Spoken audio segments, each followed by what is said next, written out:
বাংলাদেশের দক্ষিণ পূর্বে কিংবদন্তির চাটিগাঁও, বর্তমানের চট্টগ্রাম, দেশের দ্বিতীয় বৃহত্তম এবং বিশ্বের 10ম দ্রুততম ক্রমবর্ধমান শহর জনপদ।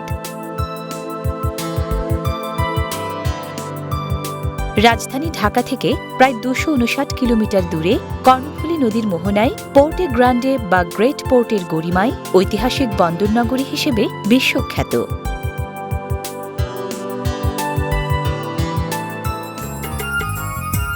পাঁচ 5,283 বর্গ কিলোমিটার আয়তনের চট্টগ্রাম জেলায় 15টি উপজেলার বুক জুড়ে নিসর্গধন্য বর্ণাঢ্য জীবন সংস্কৃতির দারুণ বৈচিত্র্য।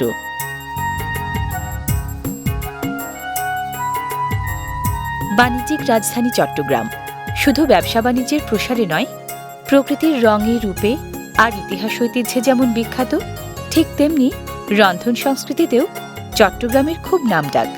প্রিয় দর্শক, আজ চট্টগ্রামে এসেছি খুব নামকরা এক খাবারের স্বাদ নিতে। চলুন যাই।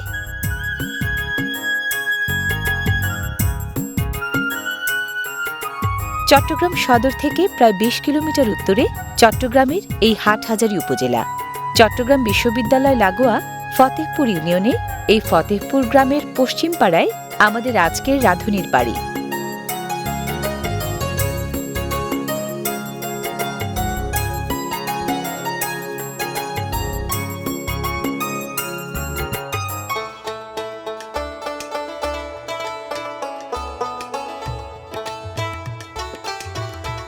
চট্টগ্রামের বাসিন্দা মানেই দারুণ ভোজন রসিক। নিজেরা যেমন খেতে পছন্দ করেন, তেমনি অতিথি আপ্যায়নেও সেরা। আর বাড়িতে জামাই এলে তো কথাই নেই, রান্না হয় দারুণ স্বাদের মজাদার সব খাবার। প্রিয় দর্শক, আজ চট্টগ্রামের রাঁধুনি লাকি আপা আমাদেরকে রান্না করে খাওয়াবেন জামাই আপ্যায়নের ঐতিহ্যবাহী এক খাবার, আস্ত মুরগির দম দুরুস।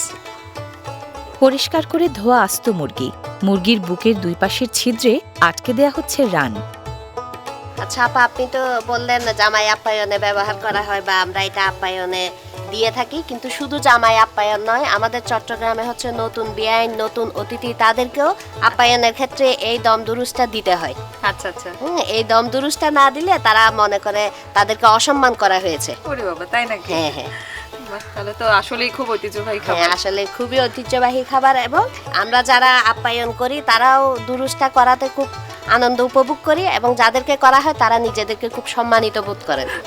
আরো একটা কথা বলি, এটা হচ্ছে আমাদের চট্টগ্রামের আঞ্চলিক ভাষায় বলা হয় দুরুস কুরো, মানে মুরগিটাকে তারা কুরো বলে। কুরো, আচ্ছা, দুরুস কুরো। দুরুস কুরো, আচ্ছা আচ্ছা। যাক, তাহলে রান্নাও শিখতে পারবো, চট্টগ্রামে অনেক ভাষাও শিখাই দিবেন আমাকে। দুই একটা ভাষা তো আপনাকে শিখাতে না পারলে আমারই ভালো লাগবে না।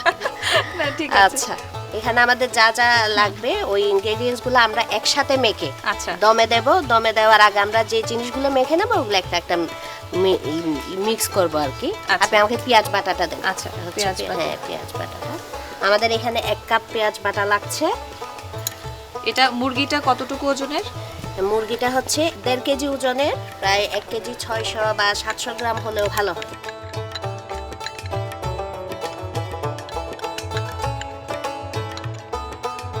তারপর পেঁয়াজ বাটা, তারপর হচ্ছে রসুন বাটাটা দিব। এটা রসুন,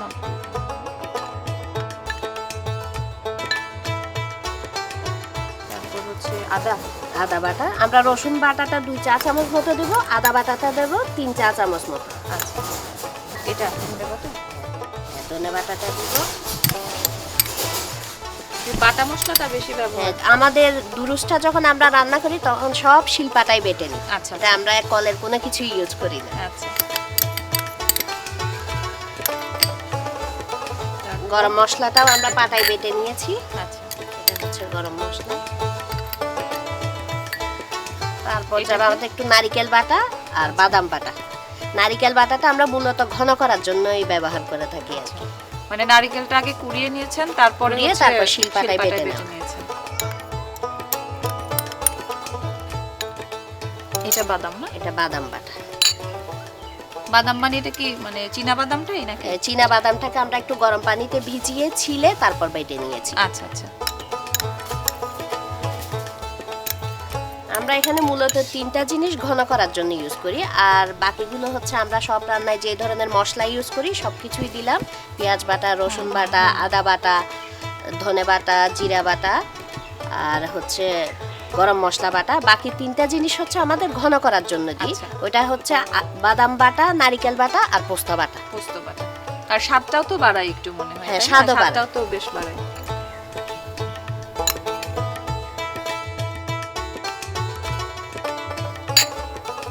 আমরা অনেকে অন্যান্য জেলায় হয়তো হলুদটা ব্যবহার করে না, বা মুরগির রোস্ট, মুরগির কোরমা বা দুরুচ এই ক্ষেত্রে, কিন্তু আমাদের অঞ্চলে হচ্ছে একটু হলদে কালার পছন্দ করে, তারা সাদাটা পছন্দ করে না। আচ্ছা। যার জন্য আমরা খুব সামান্য পরিমাণে হলুদ ব্যবহার করি। আচ্ছা আচ্ছা। এরপর আমরা ঝালের জন্য যেটা ব্যবহার করছি, আমরা এখানে কোনো লাল মরিচ ব্যবহার করছি না, আমরা করছি কাঁচামরিচ। কাঁচামরিচটাও আমরা বেটে নিয়েছি। আচ্ছা।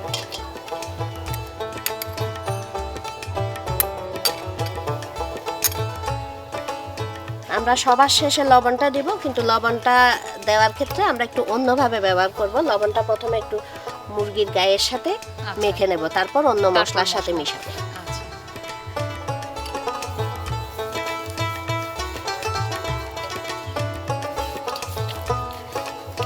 মুরগির গায়ে লবণ মাখানোর পর বাটা মশলাগুলো একত্রে মেশানো হচ্ছে। মেশানো মশলার প্রলেপ এবার মুরগির গায়ে।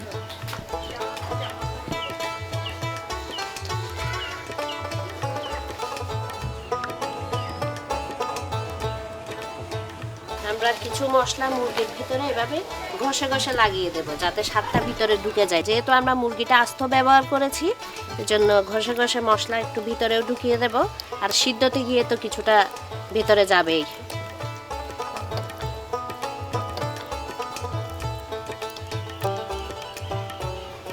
এখানে আমাদের সবচেয়ে বড় বিষয় যেটা, আমরা ভিতরে মশলাটা ঢুকার জন্য হাতের ব্যবহারটা না হলে আমাদের কাছে মনে হয় আমরা স্বাদ এবং তৃপ্তি, আচ্ছা। দুইটাই আমাদের কাজ করে না। যার জন্য আমরা অনেকে তো চামচ টামচ হ্যাঁ দিয়ে চামচ টামচ আমরা দিয়ে করে, দেখি। কিন্তু আমরা এটাকে মনে করি আমাদের হাতের ব্যবহারের প্রয়োজন আছে। আচ্ছা। একেবারে এটার সাথে আমরা কানেক্ট হতে পারি। না, রান্না তো আসলে হাতেরই জাদু, তাই না? আর আমাদের ঐতিহ্যবাহী খাবারগুলো তো হাত না লাগালে কি আর হয়? যেহেতু আপ্যায়নের স্পেশাল খাবার, স্বাদে গন্ধে সেরা হতেই হবে। এজন্যই আস্ত মুরগির দমদুরুস রাঁধতে ব্যবহার করা হয় হরেক রকম মশলাপাতি। আপা, আমাদের এখানে সব মশলা মাখানো শেষ। মাখানোর পর আমরা কিছুক্ষণ আধা ঘন্টা মতো মেখে রেখে দিতে পারি। মেখে রেখে দিলে আমাদের মাংসের ভিতরে আঁশটাও ভালোভাবে সিদ্ধ হয়ে যায় আর স্বাদও বাড়ে। আচ্ছা। আমরা দমে দেওয়ার উদ্দেশ্যে বা চুলায় তোলার জন্য যেটা করব, ওটা হচ্ছে আমরা প্রথমে একটা পাতিল নিব। পাতিলের মধ্যে আমাদের মুরগিটা দিয়ে রেখে এর মধ্যে সব মশলা দিয়ে দেব।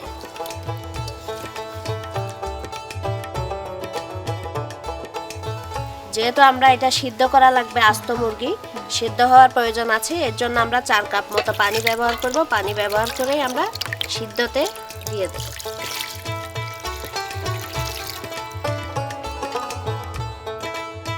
আপা, এটা আমরা সব মাখিয়ে নিয়েছি, মাখিয়ে পানিও দিয়ে দিয়েছি। পানি দেওয়ার পর এটা আমরা এখন চুলায় বসিয়ে দেব। চুলায় 1 ঘন্টা জন্য জাল দিব। প্রথমে আমরা কিছুক্ষণ জোর আছে জাল দিব, এরপর জালটা একটু কমিয়ে দমের মধ্যে রাখবো আর আধা ঘন্টা মতো। আচ্ছা। তারপর আমরা বাকি কাজ যেটা করব, এটা তো আপনি সহ মিলে করব, দেখতে পাবেন। ঢেকে দিতে হবে? হ্যাঁ। শুধু আস্ত মুরগির দমদুরুস নয়, চট্টগ্রামবাসীদের খাদ্য তালিকায় আছে মেজবানি মাংস, কালা ভুনা, মধু ভাত, পেলন ডাল, আফলাতুন হালুয়া, নোনা ইলিশ, শুটকি মাছ সহ হরেক রকম ঐতিহ্যবাহী খাবার। এই এলাকার বেশিরভাগ রাঁধুনি কম বেশি রাঁধতে পারেন এসব খাবার। রন্ধন সংস্কৃতির এই চর্চা চলছে বংশ পরম্পরায়।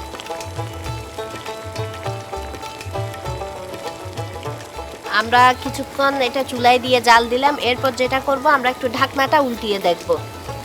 ঢাকনা উল্টিয়ে দেখার পর আমরা মুরগিটাকে একটু উল্টিয়ে নেব, যাতে উভয় পিঠ ভালোভাবে সিদ্ধ হয়ে যায়। শাইরি আপা, দেখেন মুরগিটা এক পিঠে একটু লেগে কালার আসছে, এটাও ভালো লাগছে।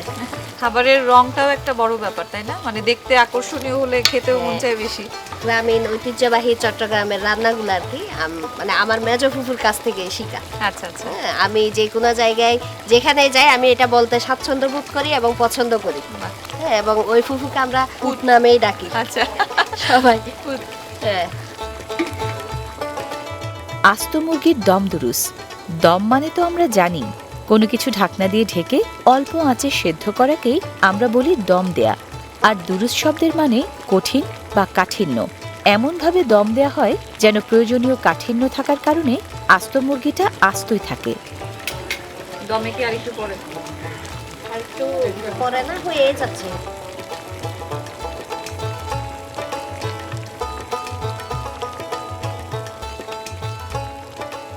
আপা এখন আমরা দেখবো আমাদের মুরগিটা ভালোভাবে সিদ্ধ হয়েছে কিনা। এখন দেখা যাচ্ছে আমাদের মুরগিটাও মোটামুটি ভালোভাবে সিদ্ধ হয়েছে, ঝোলটাও একটু কমে আসছে। হ্যাঁ, এখন আমরা যেটা করব, এরপর পাতিলটা চুলা থেকে নামিয়ে আরেকটা পাতিল বসিয়ে এর মধ্যে পেঁয়াজ দিয়ে আমরা মুরগিটাকে বাগার দেব। আচ্ছা আচ্ছা। ওই কাজটা করার জন্য আমি পাতিলটা নামিয়ে নিচ্ছি।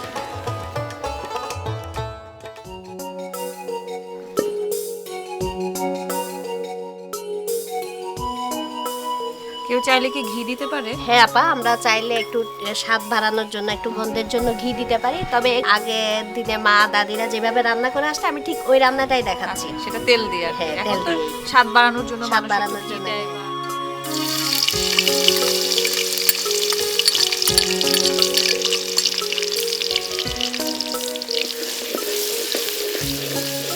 পেঁয়াজটা কি বাদামি করে ভাজতে হবে?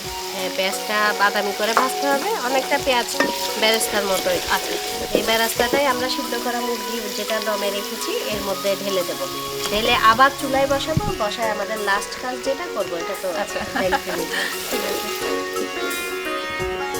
আমার বাগান এখানে মোটামুটি পেঁয়াজ হয়ে গেছে।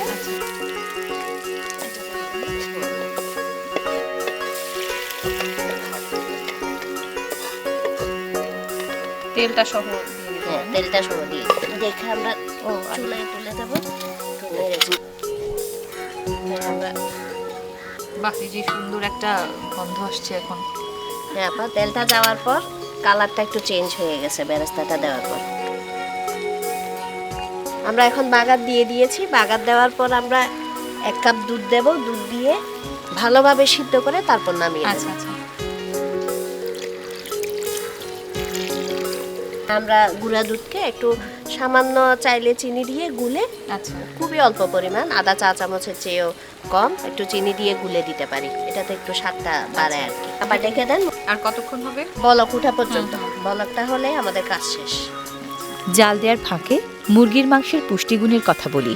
Protein, fat, calcium, magnesium, potassium, sodium, phosphorus, iron, zinc এবং কয়েক ধরনের ভিটামিন থাকায় মুরগির হোয়াইট মিট বাড়তি ওজন, রক্তচাপ, হাড় ক্ষয়, কোলেস্টেরল ও ক্যান্সারের ঝুঁকি কমায়।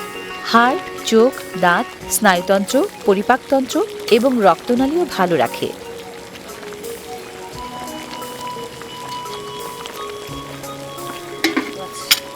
আমাদের রান্না এখন শেষ। শেষ। হ্যাঁ, শেষ।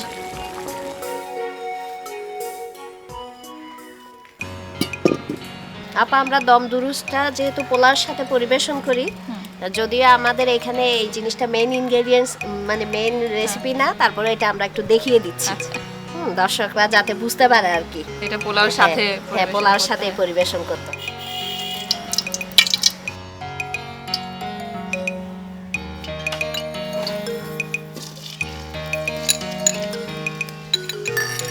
আমরা পেঁয়াজ কুচিটা দিয়েছি, সাথে আমরা আস্ত লং, এলাচি, দারচিনি ওই তিনটাও দিয়ে দেবো। দারচিনিটা দিলাম, এবার কয়েকটা লং দিয়ে দেবো। পেঁয়াজ আর গরম মশলাটা একসাথে তেলের মধ্যে দিলে গরম মশলার ফ্লেভারটা বেশি।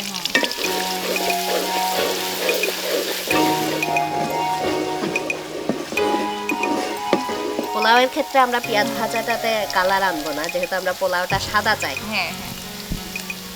এরপর আমরা যেটা দেব, আমরা চালটা দিয়ে দেব। চালটা দিয়ে একটু ভেজে নেব।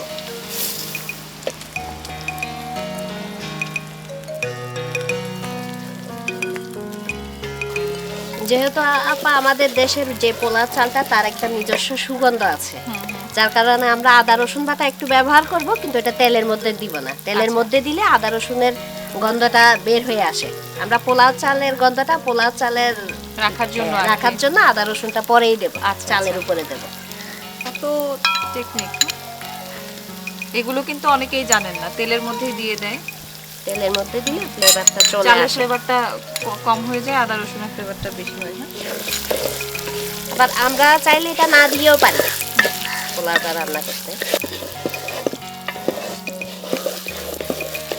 ডালটা আমাদের মোটামুটি ভাজা হয়ে গেছে, আমরা একটু লবণ দিয়ে দেব।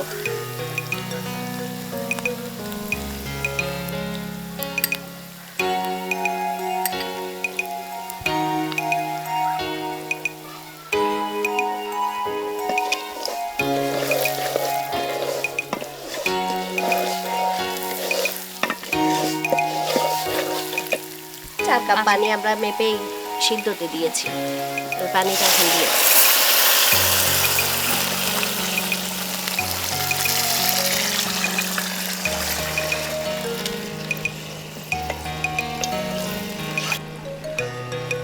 ভাতের কালারটা যাতে সুন্দর হয় এবং ঝরঝরা হয় এর জন্য একটু 2 চামচ গুঁড়া দুধ, হাফ চা চামচ মতো চিনি মিশিয়ে পানিটা দেওয়ার পর দিয়ে দেব। আচ্ছা,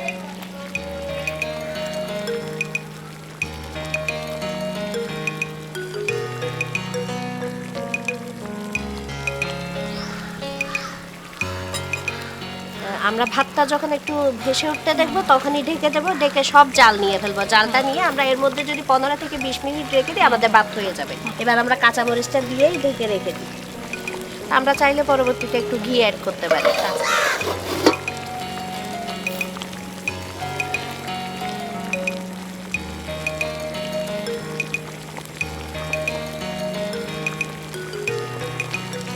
সাধারণত পোলাওয়ের সাথে পরিবেশন করা হলেও আস্ত মুরগির সুস্বাদু দমদুরুস খাওয়া যায় খিচুড়ির সাথেও।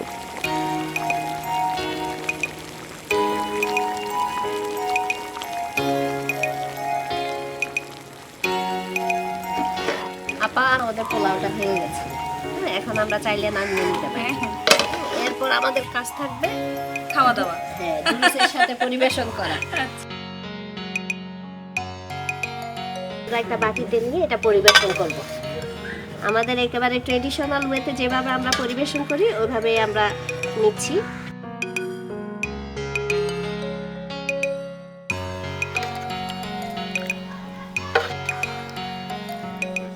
আগে নাকি দর্শনদারি, পরে গুণ বিচারি। দেখতেই যা লাগছে, ইচ্ছে করছে এখনই খেয়ে ফেলি। আমরা শুধু বেরেস্তা দিয়ে সিম্পল ভাবে পরিবেশন করি। আমরা আপা পোলাওটা বাড়ার আগে একটু নেড়ে নেব যাতে আমাদের বাড়তে সুবিধা হয় এবং প্লেটে তুললে একটু ঝরঝরা থাকে। না, আমি তো আজকে স্পেশাল গেস্ট না, বিশেষ অতিথির জন্য তো এই বিশেষ খাবার রান্না করেন। আপা আপনিও আমার বাড়িতে আজকে হ্যাঁ, নতুন অতিথি এবং আমারও সৌভাগ্য রান্নার সাথে আপ্যায়নের কনসেপ্টটাই মিলে গেল।